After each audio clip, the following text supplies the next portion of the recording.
Good morning, sir. Good morning, everyone. So, this is our report with Miss Valmaria. The topic is about common family challenges. So, first is introduction. The family is important institution in society, providing its member with a sense of belonging, love, and support.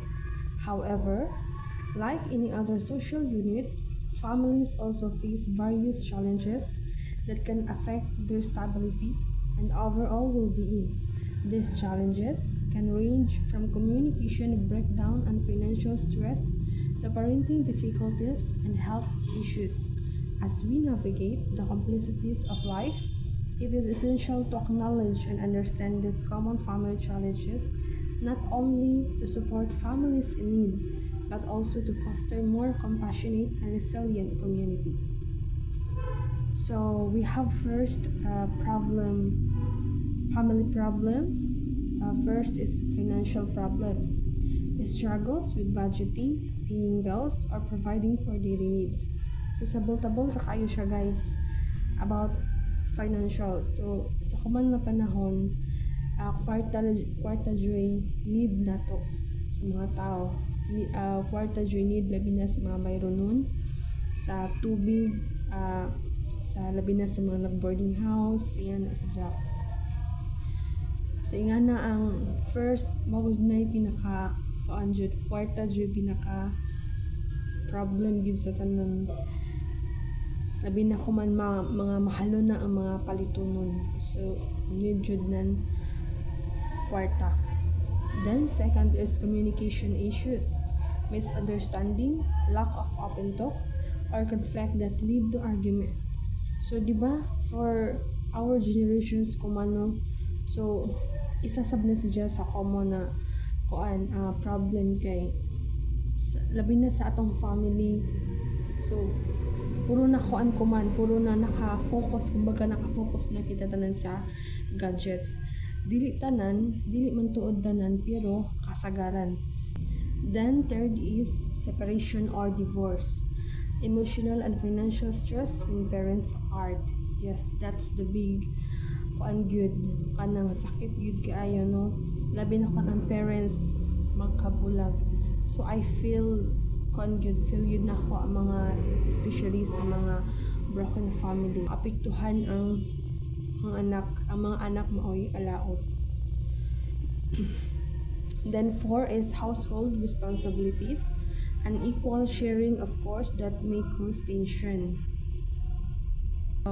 So sa balay no, some of nay uban na makita so, even sa among family, sa akong mga magsuon no, so naghapoy kanabitang kanang daghay bagot daghay mga hamok mga istorya, labi na kung ikaw ra yung ako ra pinisugoon nga na kanang ang isa nagsireprete ra, ang isa nagsihuga sa labisi sa mo nang amo sa diyan sa isa ka sa labi na ka sa family. Then 5 is siblings rivalry, jealousy or competition among brothers and sisters. So that's isa subject sa kay ngano naay some of na makita na kanabitang kanang sa ilahang igsuon magsilo sila, labi na kon palitan ka ng bag-o nga gamit. Wala si Pulano ra may gipalitan nga na sa ako kay wala lagi.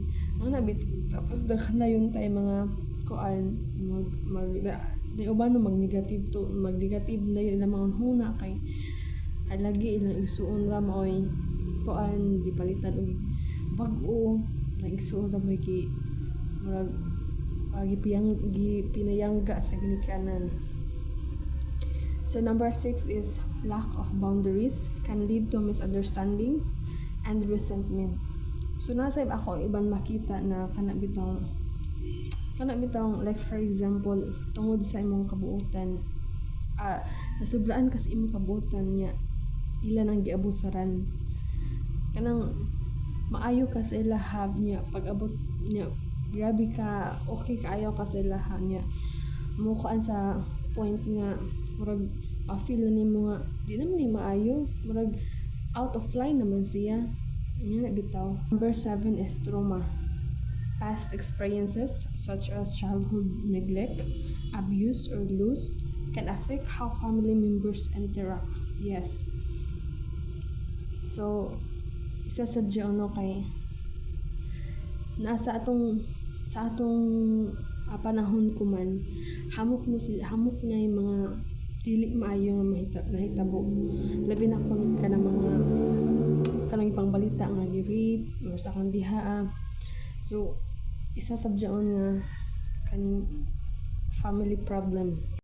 Number 8 is external pressures, peer influence, social media, or community expectations affecting family life. So like for example, no, ibalik nato sa financial problem, no. So isa sa inisidyo labi na kon like for example sa imong trabaho. So ang imong sweldo, nakay sweldo niya iko ra sad ibayad sa imong utang, bayarin sa balay or sa mga bayaron. So isa sa inisidyo.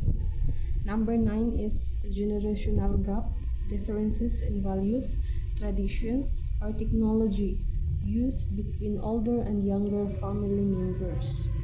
So, dako siyang kalainan guys, no, kay ang sauna makakuan bitaw ko nga sa una bitaw nga panahon kay murag makaingon ko nga maka relax man ko, murag makakuan bitaw ko nga sa una nga panahon lahi ra gyud, like unlike kuman nga generations kay po ang pinaka center gid no kay ang technology ang mga jud na pinaka para sa ako technology gyud ang isa nga maka cause ng problem. The next reporter also is Miss Balmorian.